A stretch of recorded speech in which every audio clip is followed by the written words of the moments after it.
Paul Graham's essay on how to do great work begins with the following words. If you collected lists of techniques for doing great work in a lot of different fields, what would the intersection look like? I decided to find out by making it, partly because my goal was to create a guide that could be used by someone working in any field, but I was also curious about the shape of the intersection. And one thing this exercise shows is that it does have a definite shape. It's not just a point labeled work hard. The following recipe assumes you're very ambitious.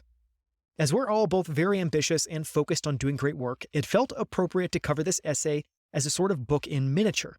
The essay itself comes in at a staggering 11,800 words or nearly 30 pages when printed. As such, I think it's appropriate to think of this as more of a monograph than an essay. How to Do Great Work explores curiosity, the source of originality, the relationship between breaking rules and new ideas, and how being naive is a form of independent mindedness, as well as why being self-indulgent helps you find overlooked problems, why big ideas are more often questions than answers, and why the best questions grow while you work to answer them. A few fascinating bits of background on the essay. In all, it took nearly 7 months for Paul Graham to write. It sprung out of a single sentence in another essay he was writing. It seemed such an important topic that he cut it out and made it into its own essay.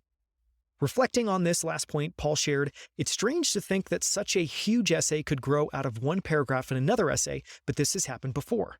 Beyond Smart began that way too. There's nothing like writing essays to give you ideas for essays. It's the best meditation on the conditions and the precursors from which great work arise, and it feels like the modern equivalent to Richard Hamming's talk at Belcourt in 1986 titled You and Your Research.